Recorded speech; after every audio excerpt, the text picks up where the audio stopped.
Hello listeners, and welcome to Retrospective Replay Episode 10, a weekly, serialised podcast taking an in-depth look into video games. This is Season 1, Vagrant Story.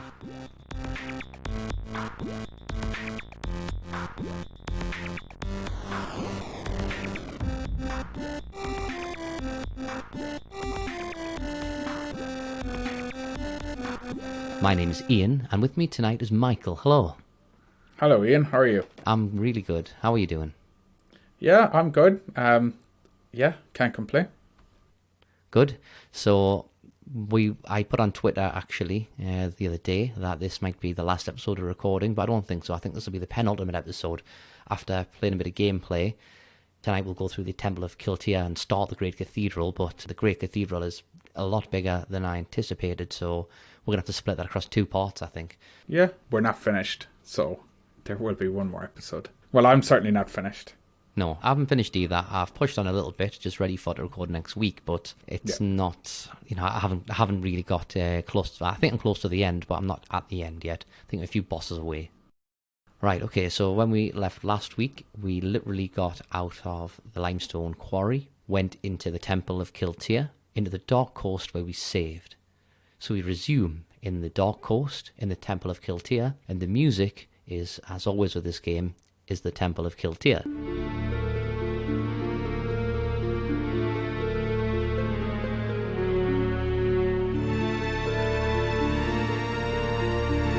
Last week we completed that sort of nasty jump which I just couldn't get the hang of. It took me a couple of minutes to do it.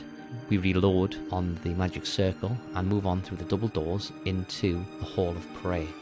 We walk in the room, we get a check message, and this is a mini boss, I would guess you would say it is, because the music doesn't change, and it's called a Last Crusader, but it's just another variant of the Dullahan. Yeah, we've already fought one of those before. I think they were also called the Last Crusader. I think it was a nightmare, was it not? Maybe it was. I think as well the technical term I'm reading up on this, they're demi-bosses, like a demigod. We spoke about last week, didn't you? You said demi was French for half? Oh yeah, yes. Did we speak about that last week, or was that when we were... I think we did at some point. I think, demi is the French for half, yes. So it's like a half boss, yeah. So it's the Last Crusader, the demi-boss. He has 480 health points and 240 magic points with an evil affinity.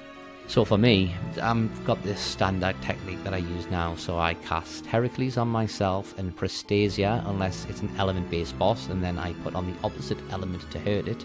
With these Dullahan-style bosses, you can cast Degenerate on them, then Tarnish. But this guy, he was really heavy on the magic, so I think I did Degenerate, Tarnish, and then Mute to silence him. And then I just hit it. It managed to hit me back once or twice. It only did 2 damage by the time I'd done Degenerate and Tarnish on it, so 2 damages, it was nothing. It was just purely chains after that. How did you find it? No, it was fine. I mean, these bosses now, or demi-bosses, they're no challenge really when you have the right weapons and when you have all of the magic. Do you not find that some of the regular encounters are harder? Like if you've got to fight off 2 gremlins, do you not find they're harder than a demi-boss? Yeah, they are much harder. And I mean, if you have 2 gremlins and something else and an undead or something in a room, and the gremlins I still find they're quite difficult. Same. I'll talk about one later, but it took me a good few minutes to beat them. With the Dullahan as well, just the same as previous times, as long as if you focus on his abdomen, that's where his weak spot is. So just keep going for that. I'm not really using Analyze anymore, and I'm not really trying to change my weapons to see what's the best. I know you should be using, well, as previous anyway, I don't know if it's the same now. It should have been a piercing weapon against this one. But I think I've just got an edged weapon in my hand, a Hagagne blade, and that seems to do most stuff. And I changed once with a boss that we'll talk about later, so... I think what I've been using quite a bit at this point was the Great Sword, I think. I can't remember what it was called, the Executioner or something. 2-handed sword? Yeah. Ah, right. Except for beasts, and then I used the Tavarish, or a version of it that's upgraded now. But there's different weapons for different... Once you have the weapon for the types that you're fighting against, it's relatively... That's the only switching. Maybe there's less switching now as we're getting on. Probably more in the menus for spells. I seem to be always casting Prestasia, Heracles, Degenerate, Tarnish, and elemental spells. I'm forever casting spells. It just seems to be every 30 seconds. Yeah, well, I mean, that's the whole thing. You've learned the magic, so you might as well use it. That's very true. We do get some prizes for beating this. So we get an Agria's Balm accessory and a Grimoire Purifier, which is a shaman spell, which is clearance, which I think just gets rid of any status ailments. Yeah, although it's French, so it's purify. Okay. But it's spelled like purifier, right? Yeah, but it's pronounced purify. Right, okay, that's fine. French. But yeah, it is. That's how you spell purifier as well. Yeah, it would be French because everything else in French. I don't see why they would suddenly change the language to English. We also get 3 Alchemist Reagent, which restores 25 health points and lowers risk by 25. So the health point restoration isn't really that helpful, but the risk of 25 can be, because I have used a couple of Vera items a bit further on. Now that this boss is defeated, we go out via the right-hand door, because if you go left, you end up stuck because you got to come back this way. We go right, and we end up in Those Who Drink the Dark. And this is a large L-shaped room. Those Who Drink the Dark, is that Guinness drinkers? It might be. An hour. Can we get sponsored by Guinness? We can try. So yeah, it's a large L-shaped room, and there's a chasm to jump over at the start, which is pretty easy. You jump on a little pillar, and then you jump over the chasm. And then there is probably what so far is the hardest puzzle of the game, I'd say. Oh yeah. Yeah, complex box puzzle. If I tried to describe the whole thing, I'd be here all night, but there's probably 8-9 boxes in total. The level is split, and the whole idea is that you need to push a box off a top level down to a second level, and then all the other boxes, you need to rearrange them to allow you to push 2 boxes at the very bottom for this third box that you've pushed onto the middle level to come across and up the other boxes, kind of like you make like a little movable walkway for it, don't you? And then you can push it all the way up and jump up the top. So I think in the end, I knew what I had to do, but it was so much trial and error, I ended up looking it up. Yeah, I did the same. I looked at a video to see how to do it, because it was, as you say, it was a lot of trial and error. Yeah, honestly, I don't know how you would have done it back in the day. I mean, probably just by Games Mag. Well, then again, it was 2000. I'm thinking, did I have the internet in 2000? Say I probably just got it, yeah. I think so as well. Because I think doing something similar with a puzzle for one of the original Tomb Raider. Yeah. I can't remember what it was now, but for the life of me, I just couldn't do it, so I looked at a guide. I remember before I had the internet and I was playing a cracking game on the PS1, Soul Reaver, Legacy of Kain Soul Reaver, where you play Azrael, I think he is, or Azael, I think it's Azrael. Azrael.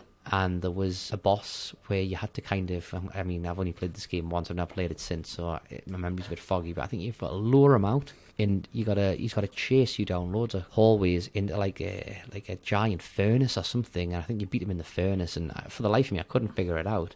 And I had to go out and buy a guide, but, you know, the game hadn't been out that long. And as the magazines do, they covered all the hot games, didn't they? Anything new, so... I remember struggling with the first boss in Sonic the Hedgehog when you met the Doctor first at the end of the first level. If you don't know what you're doing, though, I mean, you know, Mega Drive's going back, and the final one I remember was on PS1 again, and I think it was Breath of Fire 7. Might have been 5, but I think it was 7. And you play this little guy who is like this human, but he morphs into a dragon, and he's got a friend who morphs into a dragon who disappears for the whole game at the start of the game. Then he comes back later, and he's like the evil protagonist. And there's this point in the game where you need to, basically, you got to stand in front of a statue for 30 or 40 seconds, do nothing, literally stand there for 40 seconds, and then the character will kneel down and the game will continue. But the message was so cryptic that I think a lot of people got foiled by that and just gave up the game at that point, which I did. And it wasn't until a few years later I saw in a magazine about like a small reader's letter about this. And it was like, yeah, this is kind of unfair on people, but this is what you do. So that's another game I never finished just purely because I didn't know what to do. I mean, in some instances, people will say today people have it too easy. You know, you can just save, and there's too much hand holding, and it's not like the days when you had, you know, finite lives, and if you died, you had to go all the way back to the start. I guess it depends on what you play games for. But a lot of it's the story, and it's not to be easy, but if a game notices that you're struggling, so obviously there, you know, how are you going to work out you're supposed to stand in front of a statue for 40 seconds? Oh, God knows. I don't know how people figured it out, but apparently some people must have. I suppose, yeah. We now go through this doorway we've just done the puzzle for into the Chapel of Missange. We fight another mini-boss, demi-boss, the Minotaur Lord, 540 health points, 0 magic points, beast affinity with a special attack of Giga Rush. So it's exactly the same as the very first Minotaur that we fought. And to be honest, it's easier. I mean, the music doesn't change again, you know it's another demi-boss. Yeah, this guy was kind of pointless. I mean, not pointless, he was just really easy. The first Minotaur boss was harder because you had no gear. But now, this was like, seriously, it was ridiculous. It managed to hit me with Giga Rush and did 9 damage. weak boss, usual strat. Tarnish on him, buff on me, chains. We got a Titan's Ring as a prize, Elixir of Queens, and more Alchemist's Reagent. However, there's a chest in the corner, so we got the chest that was unlocked.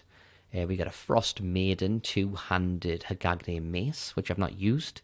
I don't really use 2-handed weapons, I like the shields. Yeah. A grip, cure potions, mana potions, ghost town accessory, and most importantly, we get the silver key. So now we can go out and back into the previous room, those who drink the dark, and in there was a silver key door. Did you go through that straight away? Yeah, that brings you back to Limestone Quarry, doesn't it? Yeah, Limestone Quarry. Room's called Ants Prepare for Winter. Funny name. And it's a standard mines corridor, so you move straight through that into where the serpent hunts. T-shaped room, again, standard, but this had 2 gremlins, and this is where I struggled a bit, because one of them silenced me before I could cast my Degenerate on him, so I destroyed one pretty fast, because I think I went Degenerate on him, Prestasia on myself, etc, etc. Got that, but when I went to cast Degenerate on the second one, that managed to silence me, unfortunately, so I ran around for a bit, because I don't think, you can't cast a spell to undo silence, and I didn't have any items to remove the silence status effect, so in the end I ran out the room, and then when I came back I expected the room to be reset. It wasn't. The enemy was still just there with however many health I'd taken off him, but by this point I'd managed to rebuff myself, went in there, cast Degenerate on him and wiped him out, but it took me about 5 minutes to clear this room out in total by the time I messed around. Well, if you're silenced and once they take the magic off you, you're a mere mortal again. That's true. But I think it's obviously random about what spells they cast, because I didn't have that. They didn't cast silence on me, so... No, they tend to cast silence on me a lot. I'll try to anyway. The next room is Droned in Fleeting Joy, and it's another regular Mines chest room. Had a Dark Elemental in. Although I've not wrote down what I got off the chest, actually. Did you know what we got off the chest? I wrote down one thing. There's a Hagagne glove in there. I didn't think it was really what was in the chest. No. All the way back there, but... or for it to be behind a silver door. But, there was Hagagne glove in there, so that was kind of good. I think when I got here, my inventory was pretty full, and I think I lost most of the items, to be honest. So if we leave there, we go back to the T-shaped room, and obviously that means there's one more door, and that just takes us up a standard stairway. It's a standard stairway called Ascension, which leads us back to the door to the auction block, which has a magic circle in for teleporting. So now we need to get back to the Hall of Prayer. And when you go back there where we fought the other Dullahan, there's now a water elemental and a nightmare, so the lesser version of the Dullahan, or of that last Dullahan boss anyway, and the door locks, and you have to defeat both of them, and they were harder than the Minotaur. Yeah, the Peanut Head Fishman was back, yeah. And the Night Stalker, which is the... That's the one, the Night Stalker, not a nightmare, Night Stalker. Yeah, but I mean, yeah, the 2 of them together I think were more difficult than doing the big Dullahan, or the Last Crusader on as well. So we go through the final door here that we hadn't been through, into the Resentful Ones, and there's 2 puzzles in this room, and they're both a bit tricky. Yep. And if you mess it up, you've got to go all the way back, so if you mess up the second one, you have to go all the way back out the room, back in, which it's a bit of a walk, really, if you mess it up, and then you probably have to redo the first puzzle again, I assume. The first puzzle involves moving marble blocks, which have a counter on them, to be used for stoppers for the frictionless cubes to be pushed around, so it's a bit like a pinball machine, isn't it? Yeah. And then you use these crates to push close to the wall and you jump up the wall. And the second one's a bit similar, but there seems to be more blocks. And then there's blocks in the corner to confuse you. A couple of magnetic blocks that do nothing. Yeah, which is a bit mean. Next from here, we move into Those Who Fear the Light. And it's a big square room with an air elemental and 2 gremlins. So this is the hardest room by far. Yeah, because you've got 3 bosses. Well, no, I don't think gremlins were a boss, were they? No, sorry, you've got the air elemental and you got 3 people to fight, sorry. In gremlins are by far the hardest enemy for me, I think, for some reason. I don't know why. I think because they're a evil affinity, so I don't think my weapons are very good at that. I know if you, all the training dummies that are around, if you hit them, it ups your affinity to that weapon. But I think when you up one affinity, another one drops because affinities are opposing. So something like if you do human affinity, evil goes down.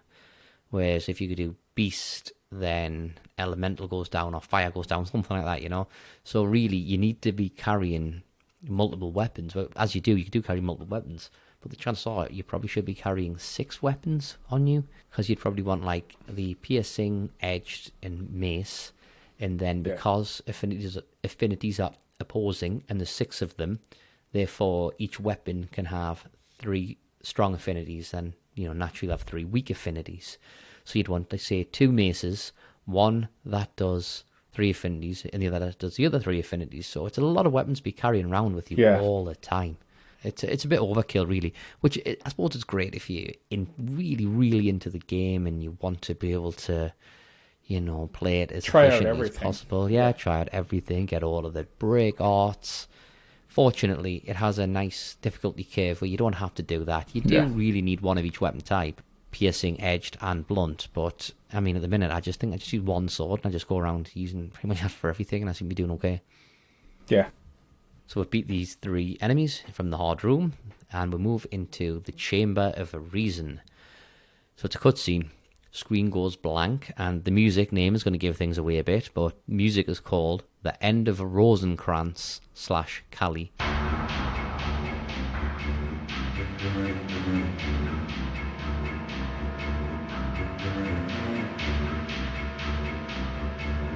Because it's used for 2 elements here, as we're going to go through. Yeah. So Ashley enters the room and is knocked down by Rosencrantz from behind using the butt of his sword. Ashley, from the ground, looks up and sees Sydney is lying on the ground as well. Rosencrantz points at Ashley and says, "Look at you." Then he kicks him in the ribs and walks away towards Sydney. Rosencrantz starts to protest at Sydney, saying that this is his successor and open his eyes, that he should be the one. Hardin is gone and Old Man Badoba is next. He then tells Sydney his time will come soon. He then says also that he gave the city to the Cardinal's motley rabble, which he then denies and says, "I think not for after the hardships I have endured. I'm sure you agree, it is time. I will carry the legacy in your name. Now the rights, name me your successor." And the next bit made me chuckle when Sydney goes, "I name you Worm," as you crawl through the dust. Rosencrantz then hacks off in one swoop Sydney's arm, and he says, "Keep immortality. Here, let me lighten your load." But it doesn't faze Sydney at all, does it? He stands up and picks his arm up, and Rosencrantz is really confused, and he says, "I gave my limbs to the gods," and then he sticks his arm back on. So, are both his legs and his arms just armor that he controls using magic? Yeah, I think so. Because there was no blood and it looked hollow, right? Yeah, I think they're like what the dull hand and whatever else that suits of armor just moving around by magic. He has no limbs because he said he's.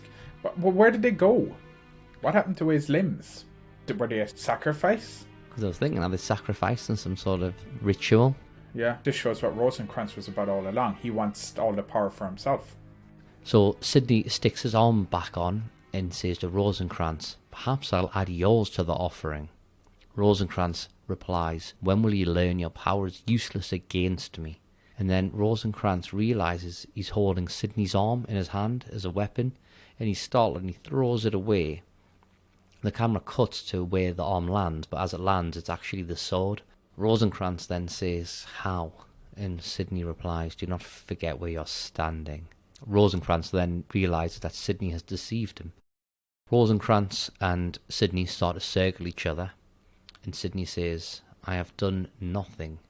You've deceived yourself with boys' daydreams. Fear not, sweet Rosencrantz. I will not kill you." Which is funny, because he's just saying that he's not going to do the dirty work, because then the Cali Statue stares at Rosencrantz, and it leers over him, doesn't it? Oh yeah, it hits him dead with its weapon. Yeah, and it uses its arm, and it's got 4 arms, I think, hasn't it? It's got 4 arms and 4 weapons. Slices through him at a diagonal and cuts him in half.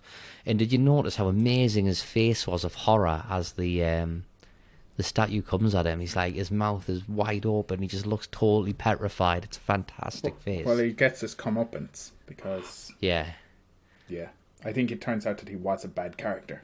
Oh, he was definitely a bad character, I'd say. Yeah. It's interesting as well. Kali is the Hindu goddess of time, creation, destruction, and power. So I was reading up on this, and it's supposedly this isn't an evil character. It's supposedly a goddess that destroys evil in order to protect the innocent. So it's kind of fitting that this Cali was the one to kill Rosencrantz. If you go by that definition, then he was evil, right? Yeah, but then it fights Ashley next, so... Yeah. Well, that's it. The screen then shakes. Is that more earthquakes, maybe? I'm not sure. Or is it just the fact Callie's stomping around really heavily? Yeah. And she moves in between Ashley and Sydney. And Sydney says to Ashley, I gave you the city risk breaker, all of its power, all to you. Make haste, join me. Already your powers are close to readiness. Come. And Ashley shouts back at him, keep your accursed city. Where's Merlos? Sydney ignores that question, really, and says, you may be able to save them, your wife and child. Should you meet them, repent, Ashley, repent. And then he runs off, leaving Ashley to fight the Cali Statue. Which, it's funny, because you've just mentioned she's the Cali is the keeper of time, and, how is he going to save his wife and child if he doesn't go back in time? Or is this because he's going to be getting, if he gets the powers, the power of the dark, But was that even his wife and child? In the other story, they were just peasants that he killed. That's what Sydney told him. And now are they his wife and child? I mean... No, it was Rosencrantz told him that it was peasants. Was it? Yeah. It was the scene with Rosencrantz when they said they were peasants, but then otherwise he thought it was his wife and child, but you don't know which is true. Yeah. No idea. And are Merlos and Joshua basically the equivalent of the wife and child that he's now going to be able to save? Yeah, never thought of that way. Yeah, maybe. Now we fight Cali. 500 health points, 500 magic points. She's classed as human, even though she's far from it. She has a special attack, a Raven Eye, which gives you poison, and a Caesar's Thrust, which causes paralysis. Which, I never got any of them. I think what we had, myself and Callie, we had one of these Heracles degenerate battles, like with the Ogre Lord. So I class Heracles on myself, she classes degenerate on me, then I class Heracles again, and it was just like kind of that, while, because obviously you get 2-3 goes before they get 1 go, so, cast a spell, then hit it a bit, hit it again, and then cast another spell type of thing. I actually found it was quite easy to beat as well. I used Heracles and Protesia, and then if you cast Lead Bones on her, it stops her, it affects her agility, so it makes her easier to, less able to hit you. For the boss that killed Rosencrantz, I thought it would be a bit more of a challenge. Then again, maybe it wasn't meant to be a challenge, because you know that Sydney isn't trying to kill you. This Cali seems to be more destroying evil than Ash isn't evil. Yeah, that's true. And I think maybe it's kind of a mechanism to show how much Ashley has grown in strength and power, because his powers are, what Sydney said to him, your powers are coming to fruition, nearly completion. So maybe it just like highlights the fact that Ashley is now so powerful compared to everyone else, whereas when you fought Rosencrantz the first time, he was a bit tricky in places, mainly because he kept healing, but then I get the feeling now you would have just totally destroyed him 1 go. Anyway, on the scores. I am on 2,353,646. 2,314,900. 61% of the map. 63. Rank. Berserker. Yep, same. I don't think I'll change if I hit 3 million now. Yeah. And I got a bonus of strength +3. Yeah, MP +1. We defeat Cali, we return to gameplay, and there's only one other exit in this room. It's quite a nice looking room, to be fair. Quite nice colours and things, but we got the other exit to a corridor, and it's a long corridor with a cloud stone at the end. And this is the cloud stone that Rosencrantz took down in the original cutscene when they were there. But this room is called... It makes me laugh because you've had all these other things. You've had like Live Long and Prosper and Bazaar of the Bazaar.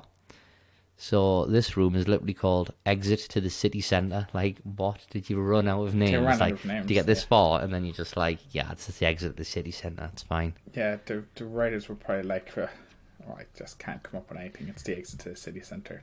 Be done with it. Not like it could have been, I don't know, passageway of acceptance or something. No. Or elevation to greatness or something like that. Yeah. Just exit to city centre. Brilliant. We got in the Cloudstone, and we get a small cutscene as it comes up. Ashley comes out of the Cloudstone, and the bells of the cathedral are ringing. That's right in front of us, while some hopeful music plays. This room name is Platea Lumitar. So Platea is a Greek word for town square, but Lumitar, I couldn't find the word anywhere actually outside of Vagrant story, to be honest. But Lumitar sounds like illumination, doesn't it? So like lights. As the name suggests, we're in that town area. You hear the birds again, the wind, and you hear the river. And there's a river next to us which can be crossed using a pillar, which is near the cathedral. So before we go into the cathedral, we'll hop over the river. So next we go into another one of these indoor walk areas, like Dina's Walk. This one's called Gorm's Walk, so it looks like another interior of a chapel or something. And as always, these sort of walks always have like a big chasm to jump over, and this one does, I think. Yes, it does. It's further on. It's a L shape to the right hand side as you walk in the room. But then I noticed there was something there, and I thought it was an enemy. I cast myself all my buff spells and ran up to it and realised it was just a practice dummy for a gremlin.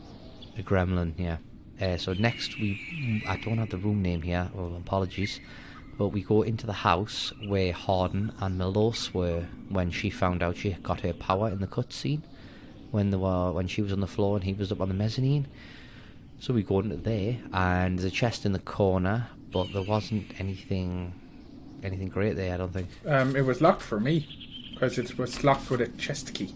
No, sorry. The chest key is in the Gorm's Walk, yeah, you're correct. But then when we move into the house, there was another chest on the floor, and there's a puzzle to get back up. Yeah. I couldn't solve the puzzle first time, and instead of just leaving the room coming back, I just ran out the house, went to the next room along, the next house along, which is a workshop, and I used for starters, I repaired my equipment, and then I used the magic circle to teleport back to outside the cathedral. Okay. Yeah. I mean, in that chest, though, I think at the top of that, there was 5 fairy wings in there, and fairy wings are quite good when you need to jump across the places. No, yeah, you're right. They are good for that, especially when you can bypass a couple of puzzles using them, can't you, really? I teleported back to the town square area outside the Grey Cathedral and moved into the Grey Cathedral. And the first room we're in, well, for starters, let's talk about the cathedral. The cathedral is split up across, I think, 4 or 5 levels. There's like basement levels, level 1, level 2, and the whole place, it's boss central. There's not many normal enemies around here. Everything is just boss after boss after boss, so I'll try not to play the victory music too much, but we will not be covering that much of the cathedral here because it's so large. We'll probably have to conclude it next week. Yeah. I think our score is going to diverge a bit as well, because before I went into the cathedral, I ran around and did some other bits. And got lost down in the quarry and stuff and fought some other things. Alright, okay. Did you go do some optional stuff? I went and did some optional-ish stuff. Right. Thinking that this is the last time, because I'm probably not going to play the game again, and this might be the last time. Once you go into the cathedral anyway, I'm assuming this is where the end is going to happen. So I just went around a bit. Somewhere in the cathedral, presumably, but I think you can still leave, using teleportation. Yeah, I suppose. Yeah. But I guess, you have everything that you need up to this point anyway to go into the cathedral, and as we've said previously, the weapons and whatnot and the magic that you have are certainly probably good enough to fight anything that's in there. Yeah, more than likely. I did do a bit of optional stuff myself, not much. The only thing I did, I think, was the zombie minotaur back in the amphitheater, whatever you want to call it. Yeah, I fought that. I went and did that. I think I've fought a couple of other bosses as well. There was another wyvern knight or something. There was an iron golem, a couple of things like that. Did you get score for defeating some of these enemies as well? Yes. Well, only for one of them, which was the iron golem. Okay, fair enough. Did you note any decent gear you got? No, there was only a couple of sigils, and I think those sigils are for the corridor with the ruins on it? Yeah, the keep. So I think that's all it was. Yeah, well, that's it. We haven't done anything in the keep, and we didn't really go in the Iron Maiden beyond what we had to do in the first room, so... Yeah, it really wasn't worth it, to be honest with you. Probably a lot of time. Yeah, a lot of time. Maybe on your second or third playthrough it would be a lot easier, because obviously you take your stats with you, you take your gear with you, and I imagine... Yeah. There were a couple of interesting grimoires along the way. There was a grimoire Patir, which Patir is the French for suffer, and that gives you the dark chant that the Dark Elemental has. So that was quite interesting. And then I think there was another grimoire Venin, which is poison mist, which again, it's the French for venom. But other than that, not a lot really. So we move into the Grey Cathedral. The music, as always, is called the Grey Cathedral, the same as the area names.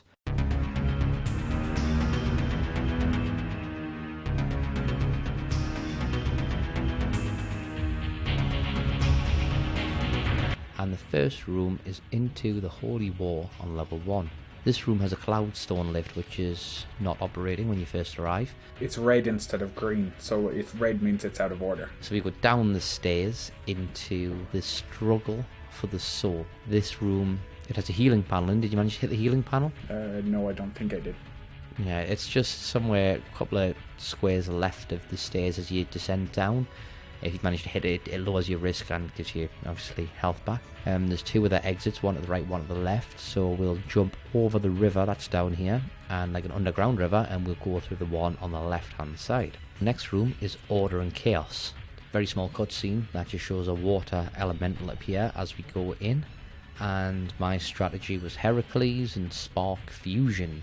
This enemy, the Myriad, has got 500 health points and 180 magic points, Phantom Affinity, and it can do Avalanche level 3 and Aqua Blast. I didn't struggle at all, no way, you know. Some of the bosses later on, which we'll talk about next week, were a bit harder, took me a bit longer, but this one was, no, it was nothing. Yeah, he's like the peanut head fishman, except he's got a cone head instead of a peanut head. So he's cone head fishman. So he seems to be like a higher rank than peanut head fishman, because I think he's meant to be harder than him, but as you say, he's easy enough. What's his name? Married. I always had a look at this. That means it's Arabic for rebellious. And the word has supposedly come to refer to demons or powerful genies or jinn. And in the game Dungeons and Dragons, it is actually a water genie. So that's effectively what he is. Well, they do look like genies as well, don't they? Yeah. I think we called the first fire elemental we saw in the Abandoned Mines B1. I think you called him the Fire Genie. Yeah, Fire Genie. So we get some score. So let's see how your score compares to mine now. I think you'll probably be pulling ahead. Yeah. And the map as well. So my score, 2,456,817. Okay, I think I did a lot more than you in the interim bits, because I have 3,378,980 and my map is 70%. Wow, okay. So I'm still on Berserker. I'm on Destroyer. Oh, right, okay. And I got HP plus 4. And I got Agility plus 1. My score is higher now because I went off on a side track. I got slightly lost and ended up wandering around the place. We get some loot. We get an Elixir of Queens and a Grimoire Avalanche, which would probably upgrade our Avalanche Grimoire. However, I never use these, and I think they're all in my inventory, to be honest. Yeah, I mean, the Grimoires are... and some of the Grimoires duplicate what other ones do. And you seem to get Grimoire Flamme from nearly everybody as well. I think that just upgrades it, though, because you get level 1, level 2, level 3. So next we move on up through some stairs in an Offering of Souls, and this takes us into Sin and Punishment. So here there's a container and a magic circle. And apparently there's also 2 strangely placed traps in here, which do Curse and Eruption. And I think Curse, that's one where you die after so long, isn't it? No, Curse, I think, lowers all of your stats. I think the Curse one is something that the Harpy could cast on you, so curse you. But we do have things to get rid of the Curse. Blessing. Yeah, Blessing. So I don't think it kills you. I think it just lowers all of your stats. We go to the magic circle here and save the game, where we will conclude with part 2 next week. The final part. Anyway, yeah, I'm assuming will be the final part, unless this is much bigger than I think, but I really do think we'll be concluding this in episode 11. How did you find this section and the temple and whatnot? And let's talk a bit more about your optional content that you did. Optional content. I found in general it was okay. I mean, the optional content, I think I got a bit sidetracked and a bit running around all over the place. And I don't know, I wanted to try the silver key as well and open up some places that opened up. Yeah. I think, as you said, once you have the weapons, it's not much of a challenge, some of the bosses. There was one different type of an enemy, and I can't think of the actual name of it, but it looked like spirit fingers. So it was like this kind of glowing thing that would do magic on you. But that seemed to be a kind of an enemy that protected chests. Some of the chests, as I say, there's some Damascus equipment, like a Damascus shield. You get some grimoires, but there's a grimoire mollesse, which means French is for softness, like molasses. That cures paralysis, but we already got a grimoire previously that cured paralysis, numbness, and something else. So and of course you have your Isgadazril tears, and I think I've probably got about 35 of them anyway, and you don't get paralyzed or paralysis cast on you that often, to be fair. Yeah, I think this section was a little bit light on story. But then again, we kind of, I think, know what's going on now. Yeah, it was some nice important points though, at least. Yeah, I mean, it was good in that respect. And it was interesting as well to see Sydney and his limbs being sacrificed, his story, and then being able to, what's his name, Rosencrantz getting his comeuppance, I think was quite satisfying. We thought he was a grey character at one point, but by the end, you know, he was very dark. And I think, you know, he's only second to Guildenstern in the baddies. Although, I think Rosencrantz all along was just out for himself. So he was on no sides. He was doing nothing for anybody except himself. Yeah, 100%. He was just a free agent out for himself, trying to play all sides against each other. Yeah. And his ultimate goal was to really just take the power for himself, even though there's so many people after it. The Cardinal. I think Guildenstern's trying to get hold of it as well, even though you said it was for the Cardinal. I think he probably wants it for himself. Rosencrantz wants it for himself. Sydney's trying to give it away. Is there even a Cardinal? Will we see him? I don't know. Well, I don't think we'll see the Cardinal whatsoever. I think it's just a character to talk about. And then there's still the unanswered story about what is the truth about Ashley's past. We still don't know that. I'm still not clear on what actually happened. Hopefully that will be resolved next week. Hopefully. Join us next week for the final episode of Season 1.